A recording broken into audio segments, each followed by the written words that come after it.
Olá, sejam bem-vindos todos e todas.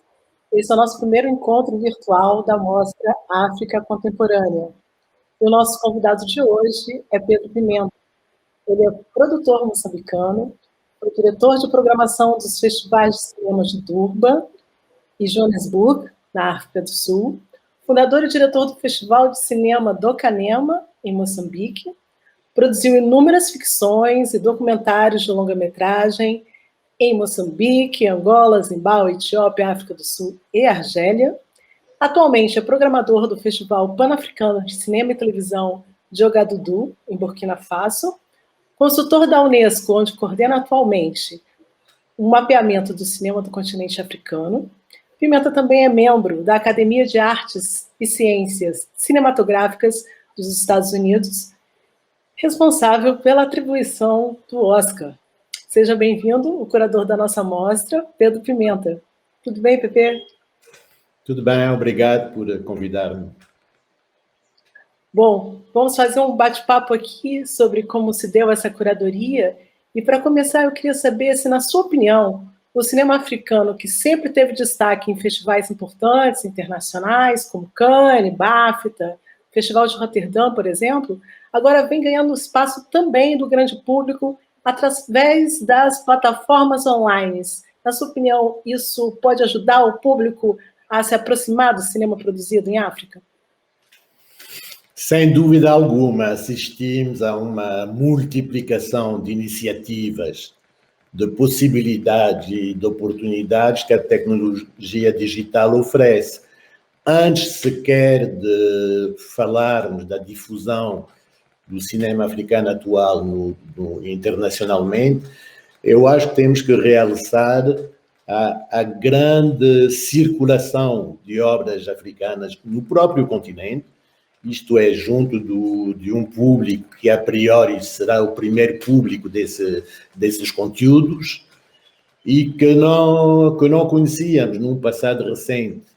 Finalmente, graças a essas tecnologias, muita gente em África tem acesso a conteúdos locais que lhes permite identificar-se e consolidar identidades e semelhanças a partir de discursos e narrativas que lhes são próprias. Eu acho que isso é um avanço considerável, porque durante meio século o cinema africano, como muito bem disse, foi sobretudo visto em festivais no resto do mundo, visto e reconhecido em muitas ocasiões, mas de alguma forma, por deficiência dos circuitos de distribuição, o público africano estava impedido de se ver na tela.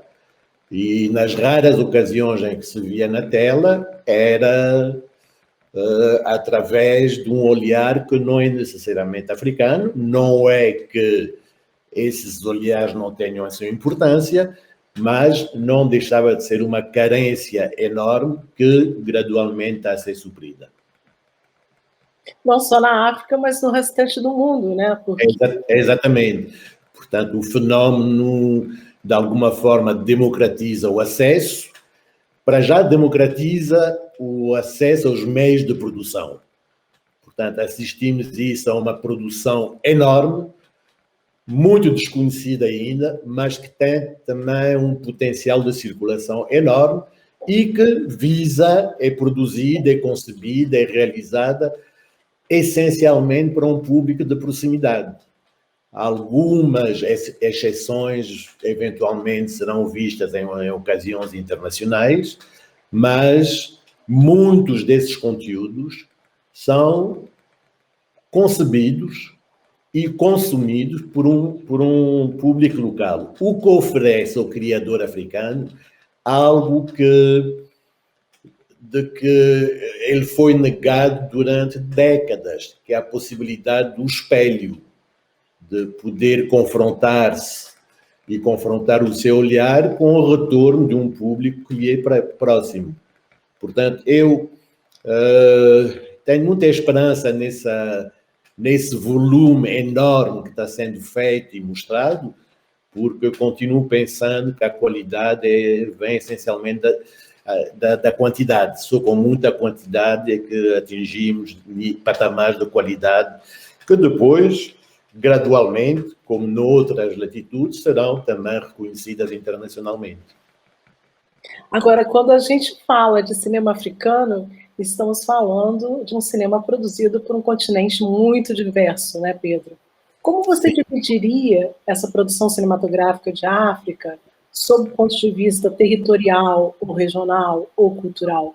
Existiria um mapeamento, digamos, simples, né? Ou para que a gente pudesse dividir esse cinema produzido por África?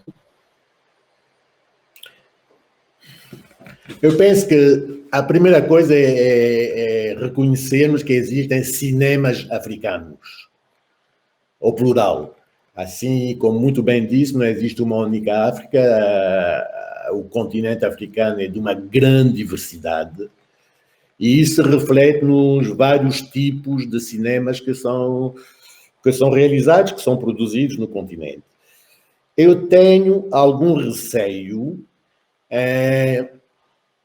classificar essas tendências dos vários cinemas africanos, porque, inevitavelmente, acabamos caindo em parâmetros coloniais que dividiram em África, em 54 estados atualmente, mas que também dividiram em termos linguísticos, em termos de pertença a uma colónia, em termos de diferenças, enquanto essa diversidade é que faz a riqueza do continente.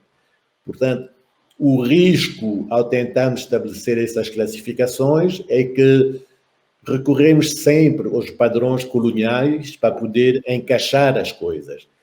Eu prefiro, como disciplina própria, apreciar esses cinemas, antes de mais, pela sua individualidade e depois pela sua integração num contexto local. Porque a diferença entre o cinema de Moçambique e o cinema, digamos, do Senegal é tanta como a diferença com, digamos, o cinema do Brasil. Portanto, cada um traz algo que lhe é peculiar, uma maneira de contar histórias, com referências culturais que lhe são próprias, e é nisso que devemos apreciar a qualidade e a diversidade dos cinemas que são feitos em África. Por razões de facilidade, procuramos, e isso é natural, procuramos classificar. E neste momento, falaremos disso depois, acredito, neste momento em que estou envolvido num exercício de mapeamento desses cinemas africanos, estamos nós próprios confrontados com isso. Tivemos que conceber na metodologia desse mapeamento 2 níveis. Um nível que é totalmente local, e dentro do local existem já distinções enormes. No caso da Nigéria, por exemplo, há vários tipos de cinemas que podemos falar, consoante as diferentes culturas. E isso repete-se em outros países. Para depois tentar, a partir desses mapeamentos locais, tentar, e não está garantido que vamos conseguir, encontrar dinâmicas que possam eventualmente ter uma dimensão regional. E, novamente aí, estamos confrontados a realidades que fazem parte da África. Vejamos o caso de Moçambique ou de Angola. São países em que a língua oficial é o português, mas estão totalmente isolados. À volta deles tem países com outras línguas, inglês ou francês. Portanto, constituem, de alguma forma, unidades que não têm necessariamente a ver com as culturas e as expressões que lhes rodeiam. Portanto, no caso do cinema africano, dos cinemas africanos, até isso custa a integrar, Creio que é importante fazermos o esforço de avaliação sempre numa base local, antes de procurar encontrar possibilidade de cruzamentos que vão mais longe. O Festival de Cinema de Ouagadougou é o exemplo disso. A grande variedade e diversidade do cinema africano é bem expressa ali, nos cerca de 150 títulos que são selecionados para a competição, em que encontramos todo tipo, todo género, diversas maneiras de contar histórias, todas elas válidas, todas elas que têm potencialmente públicos que estão à espera deles. Você estava citando aí uma parte da sua pesquisa, né, que você está realizando junto à Unesco, junto com o grupo, uma pesquisa que você está coordenando. Fala um pouquinho mais desse trabalho, por favor, Pedro. Essencialmente, trata-se de estabelecer algo que nunca foi feito sistematicamente até a data, que é um mapeamento o mais rigoroso e preciso possível da situação do cinema e o audiovisual em cada um dos 54 países africanos. Nunca foi feito até agora, por fragilidade dos sistemas que gerem essa produção cultural e também por alguma forma compreensível, por definição de prioridades em relação à existência da obra, muito mais que qualquer elemento que tenha a ver na criação de referências para essa obra. Com a grande multiplicação de conteúdos, colocou-se muito rapidamente o problema, como encarar esses volumes que são enormes de produção. Daí a necessidade expressa pela Unesco de se trabalhar em estabelecer esse mapeamento que possa essencialmente servir de base para qualquer reflexão que se queira fazer em volta de estratégias futuras de desenvolvimento. É claro que o desenvolvimento do digital coloca a totalidade dos países africanos. Alguns estão mais avançados que outros, sem dúvida, mas a todos eles coloca-se a necessidade de tomar conta e pensar e desenvolver estratégias à volta daquilo que são o início de novas economias, que geram muito mais emprego, por exemplo, para uma juventude desempregada, do que qualquer outro setor que possamos imaginar. Do que a noção de uma África essencialmente baseada em recursos naturais, sejam eles de agricultura ou de minérios. A indústria de cinema audiovisual é impressionante. Tudo, hoje em dia, em África, se exprime por imagem. Com a facilidade do acesso, à tecnologia, é impressionante o número de jovens que vivem, fazem disso a sua profissão, só à volta dos acontecimentos das famílias, ou das empresas, ou dos encontros, conseguem viver disso e todo mundo consome tudo através da imagem. Portanto, daí a necessidade de se começar a pensar em estratégias de desenvolvimento e de evolução para transformar o que já é o prenúncio de uma economia ainda maioritariamente informal, mas já grande geradora de empregos, para uma economia que possa ser formalizada, sem ser limitada, sem ser impedida de se desenvolver organicamente e que pode, na opinião de muita gente, desenvolver um papel importante na economia geral dos Estados africanos e do continente. E criativa, né, Pedro? Exatamente, porque é um continente que tem muito por explorar, em termos de potencial criativo, o talento, penso que é difícil negá-lo, ele existe, exprime-se melhor e mais facilmente e é mais notório em determinadas áreas, mas nada nos diz que na área audiovisual não se venha a assistir nos anos que se seguem num desenvolvimento impressionante. Um país como a Nigéria, que é verdade num contexto particular de mais de 200 milhões de habitantes, um contexto demográfico e também uma diáspora enorme espalhada pelo mundo, que na verdade e essencialmente criou um modelo econômico para o seu cinema. Podemos discutir a qualidade desses conteúdos, mas não deixa de ser uma discussão académica. A realidade é que hoje em dia o país do continente onde a África, onde a Netflix, por exemplo, se interessa mais e produz mais é a Nigéria, porque ao longo dos 20, 30 anos em que Nollywood desenvolveu o seu próprio modelo, talentos foram-se afirmando, modelos econômicos foram-se consolidando e hoje é possível integrar um potencial que existe ali numa economia global. Bom, quando a gente fala de cinema africano clássico, vários nomes vêm à cabeça, né? Como Osmar Sambene, como Djibril Diop. Mas eu queria saber de você como anda, na sua opinião, a nova geração do cinema africano. Essa produção africana que nós vamos chamar de contemporânea. É que a produção é essa que penso, procurei de alguma forma ilustrar na seleção dos títulos que compõem a mostra de que falamos.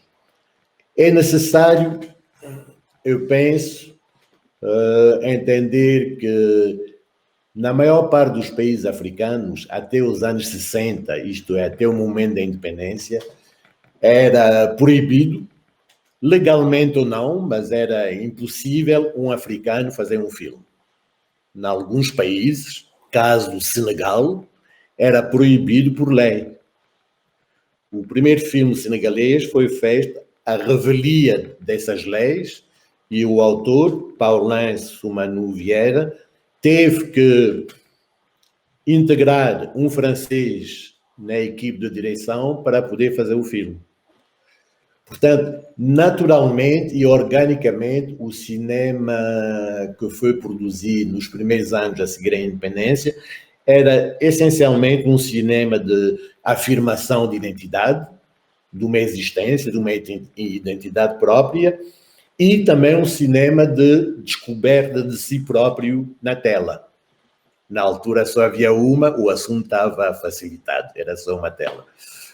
Hoje, na África contemporânea, com a multiplicação das telas, das opções de difusão, das possibilidades e potenciais de produção, e também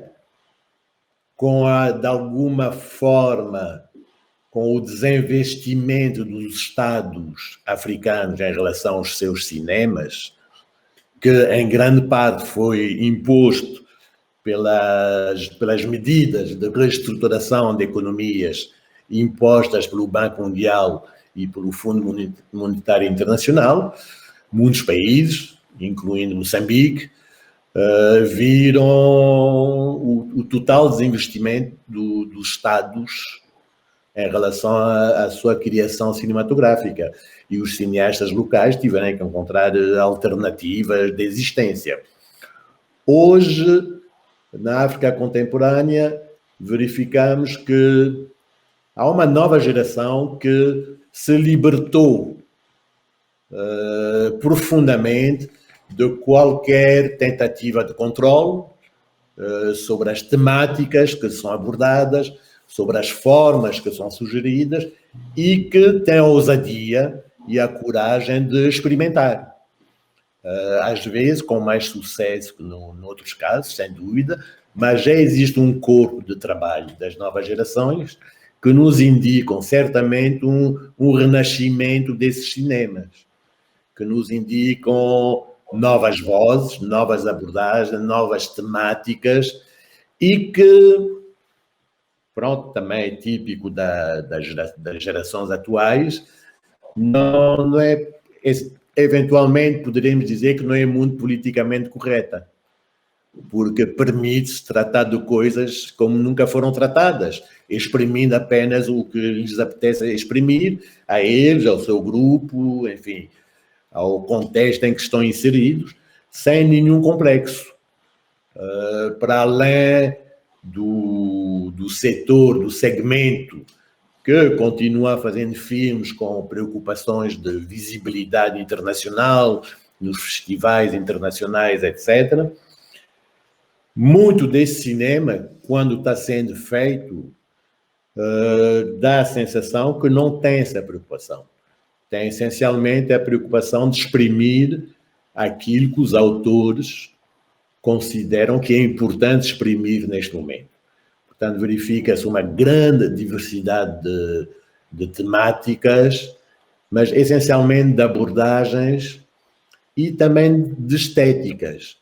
Portanto, é um cinema que está num caminho, numa trajetória de exploração e faz essa exploração, esse caminho de exploração, sem nenhum complexo de inferioridade ou superioridade e sem nenhuma motivação prioritária relacionada com públicos estranhos a si própria. E em muitos casos os resultados estão cá para provar que essa, digamos, frescura no olhar traz muita coisa boa para o cinema, sem dúvida. E o resultado está aí, né, Pedro? Vários filmes premiados, e falando em filmes premiados e até inéditos, né? Eu queria saber de você como se deu essa escolha, né, desses 5 títulos que a gente está trazendo para a Mostra África Contemporânea que está acontecendo no Brasil. Todos eles são filmes que, digamos, na sua escolha, fui norteado em 2 elementos principais. O primeiro é que são filmes que deram provas pelo seu reconhecimento, por um certo consenso à volta deles, sobre a sua fatura, ou a sua qualidade técnica e artística. E todos eles, sem exceção, são também a expressão daquilo que eu estava falando antes, que é os autores africanos, os cineastas africanos, cada vez mais se libertarem de padrões que até há bem pouco tempo pareciam ser padrões e parâmetros que definiam as características do cinema africano. Nos casos dos 5 filmes que escolhemos, creio que cada um deles e todos eles no seu conjunto exprimem fundamentalmente uma libertação, eu não encontro melhor palavra que essa, uma libertação do artista, do autor, do criador, em relação à necessidade de transmitir algo que é importante, antes de mais, para eles, e sente-se nesses filmes que essa importância que o autor define para ele próprio tem um impacto, do ponto de vista do autor, claramente marcado em relação à sociedade na qual ele se insere, em relação às potenciais audiências que esses filmes vão atingir. Portanto, eu acho que o conjunto dos 5 filmes, e a dificuldade foi essencialmente limitar-se a 5, porque poderíamos multiplicar isso por 10 e conseguíamos manter o padrão. O conjunto dos 5 filmes espelham o que eu disse antes e espelham também a enorme diversidade de problemáticas, de temáticas, de abordagem que o continente vive, e não pode ser de outra forma. São 54 estados todos eles diferentes do outro, todos eles portadores de algo e de muitas histórias que são relevantes, antes de mais nada, para a sua configuração, digamos, nacional, mas todos eles também portadores de uma necessidade de comunicar universalmente. Daí, eu acho, o reconhecimento que foi dado a esses títulos, internacionalmente também. Eu consigo observar um tema meio recorrente em alguns títulos, como, por exemplo, o embate entre a tradição e a modernidade, em filmes como, por exemplo, Eu Não Sou Uma Bruxa ou Rafiki. Também traz essa necessidade, né, da juventude de se expressar dentro desse novo momento, né, e como você mesmo disse, com temas que são, inclusive, universais, né? O que se passa é que essa juventude inquieta, normal para uma juventude, se não for inquieta agora, vai ser inquieta quando? Vive em contexto em que, na maioria dos casos, os poderes estabelecidos continuam funcionando em função de modelos que lhes foram impostos. De modelos que foram impostos por poderes económicos que, no fundo, geram os países. A dependência dos governos é tão grande em relação a esses poderes económicos que os modelos são simplesmente transferidos, não tendo em consideração realidades e contextos que são distintos. Portanto, as receitas são cozinhadas em Washington ou Bruxelas ou não sei onde, e depois, muito facilmente, são impostas numa sociedade que nem sequer encontra o início de uma referência cultural em relação a esses modelos da administração da coisa pública. Essa juventude, ao longo dos anos, obviamente que esteve em contato com o resto do mundo, viajou, estudou no exterior, está muito ligada aos meios de comunicação, à internet, às redes sociais, etc. Começa a adquirir outras referências que ultrapassam a realidade da gestão administrativa coletiva. E, a partir daí, começam a questionar esses modelos, a questionar o porquê de determinadas práticas que se repetem, sabendo de antemão que não vão dar certo, naquela lógica que quanto mais repetir algo, eventualmente um dia vai dar certo, sendo que a realidade, o oposto, porque a repetição desses modelos não se traduz num avanço da sociedade.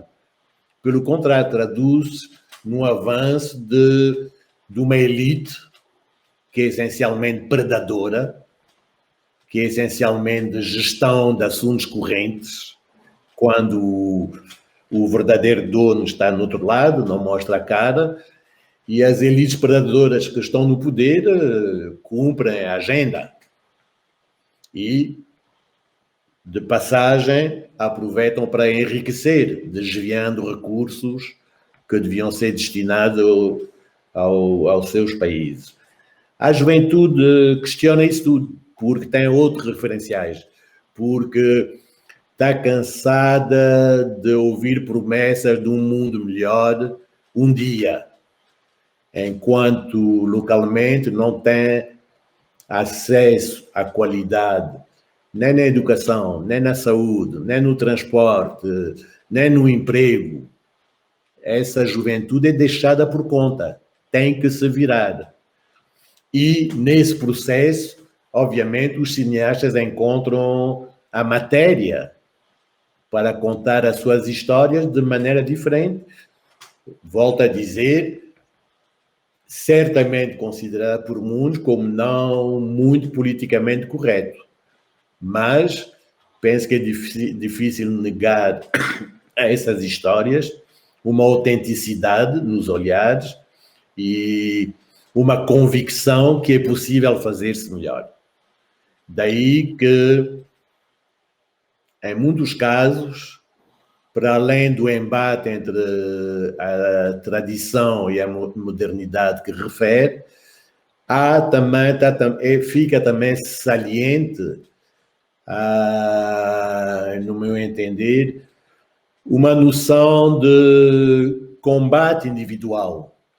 Isto é, a época, o que sugere que a época das grandes causas que existiu na altura das independências e que mobilizaram os povos para chegar a algum objetivo, estará de alguma forma ultrapassada. Hoje em dia os jovens defendem muito a noção que a mudança faz primeiro individualmente.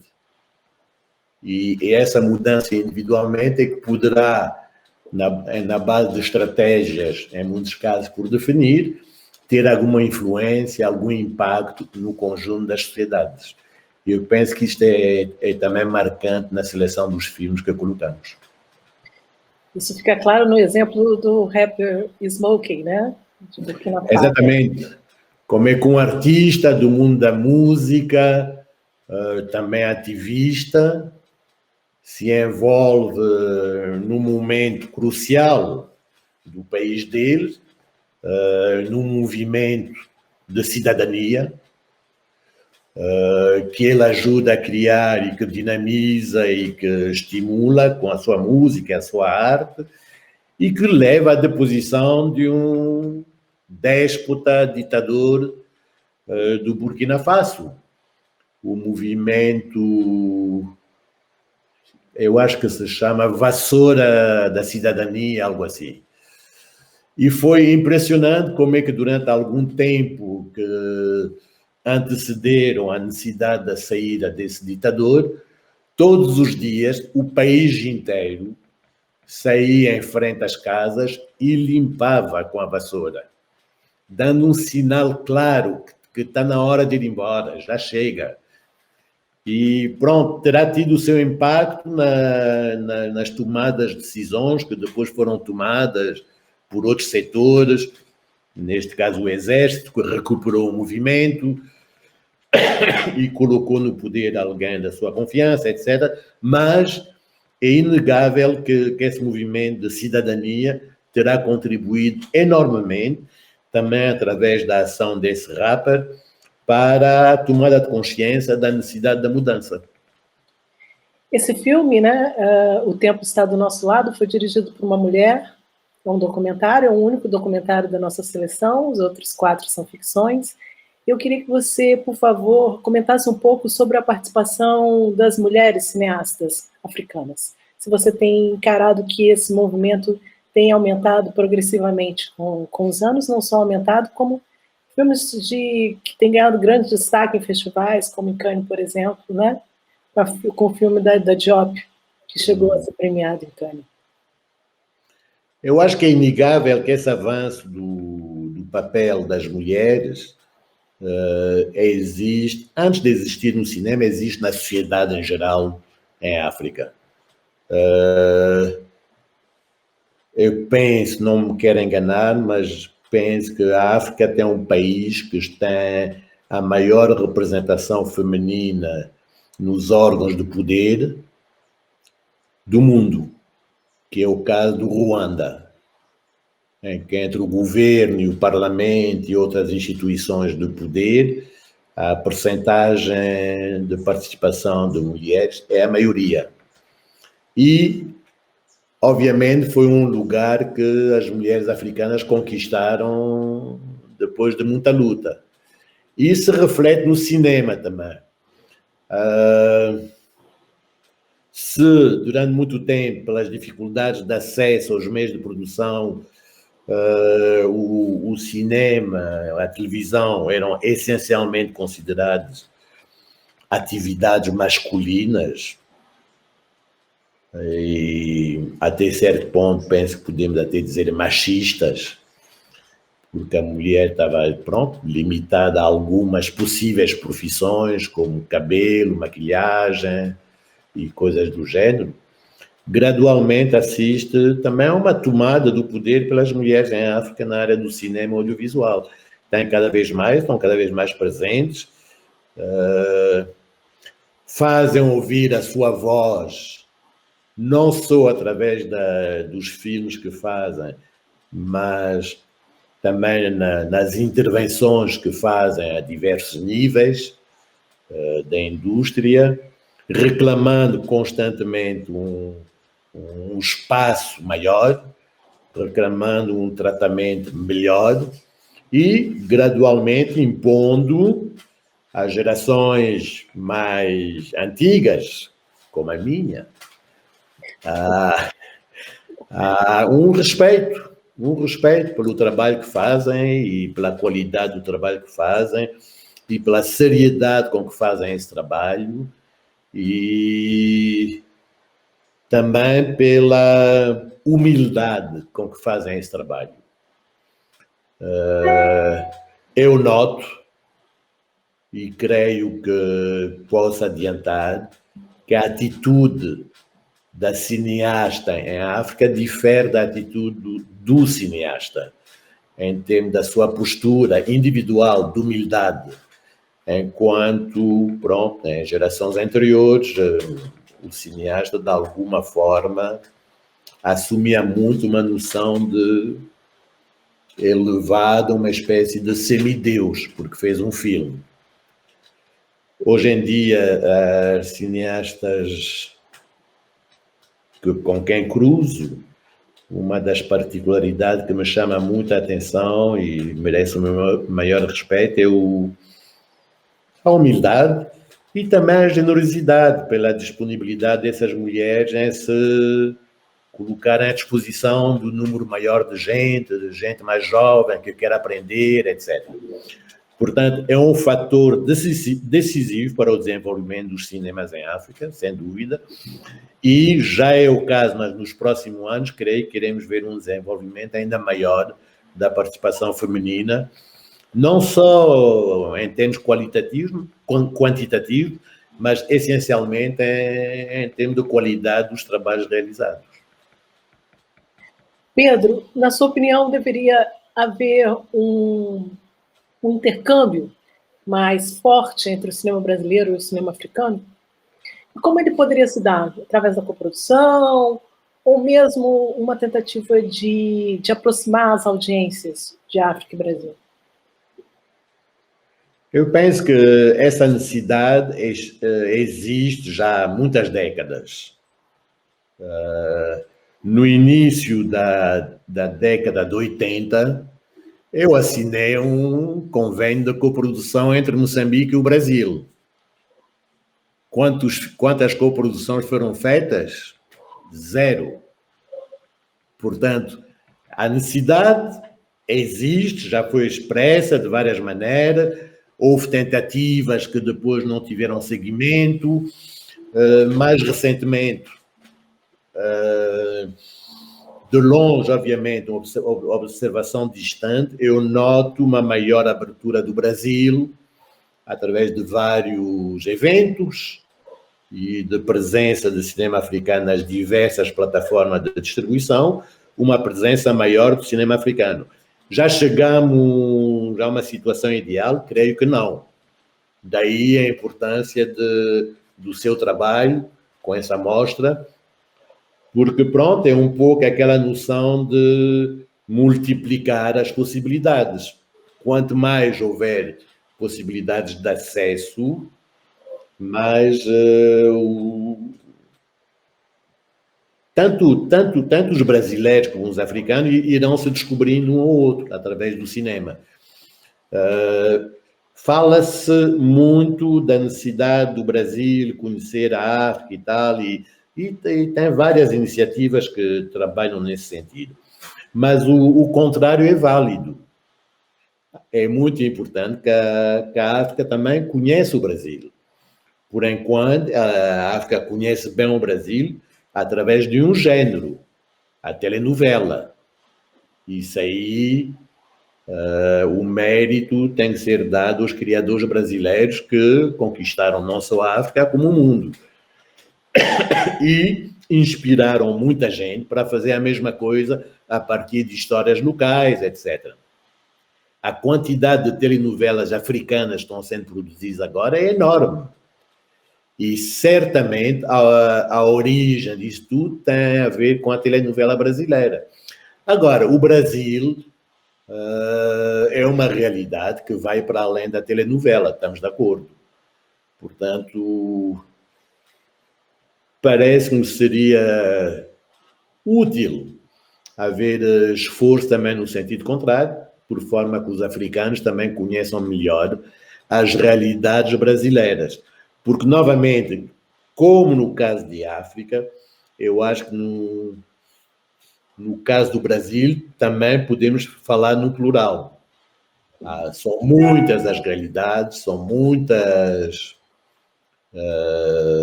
as diferenças, a diversidade, e isso compõe um mosaico que é o Brasil. E seria importante que em África também as pessoas tivessem a possibilidade de conhecer essas diversas maneiras da existência do Brasil.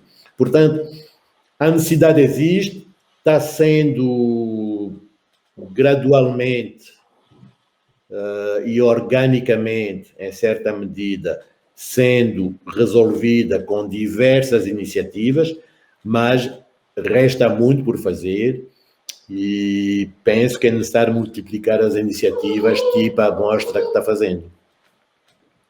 Bom, para finalizar, eu quero fazer uma última pergunta para você. Que você, além de curador, produtor, pesquisador, você tem promovido muitos cursos de formação, né? Para cineastas, diretores e produtores em início de carreira. Se hoje um jovem que está assistindo aqui, ou alguém que está aqui assistindo a nossa live, quisesse iniciar uma carreira na área do cinema, o que você diria?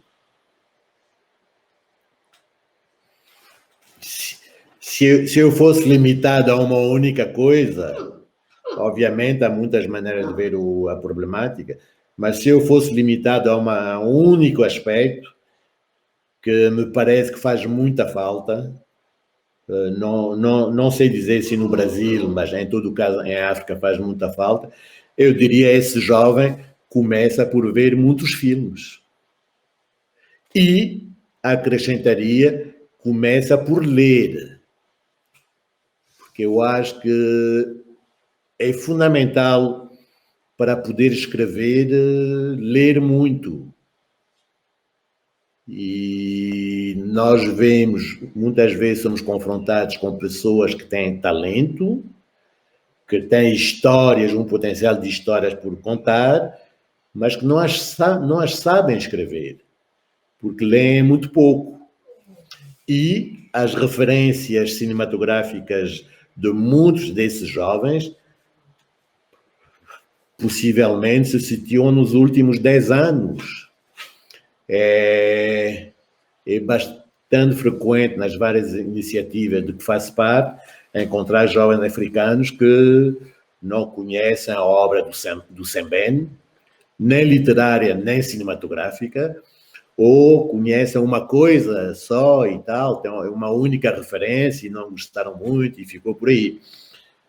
Portanto, não estou exatamente a dar conselho, que este não é o meu papel, mas eu diria, enquanto à espera da oportunidade de formação estruturada, formal ou informalmente, leia muito e veja muitos filmes. Só essas duas coisas devem lhe alimentar a alma. E alimentando a sua alma, as possibilidades de você conseguir chegar a algo, a exprimir algo, se multiplicam também.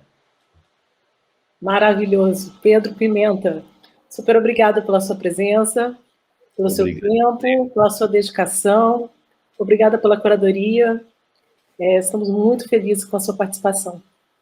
Obrigado e obrigado pelo trabalho que você e outros fazem no Brasil em torno do cinema africano. São aliados naturais que necessitamos. Obrigado, Carla. Até a próxima. Tchau.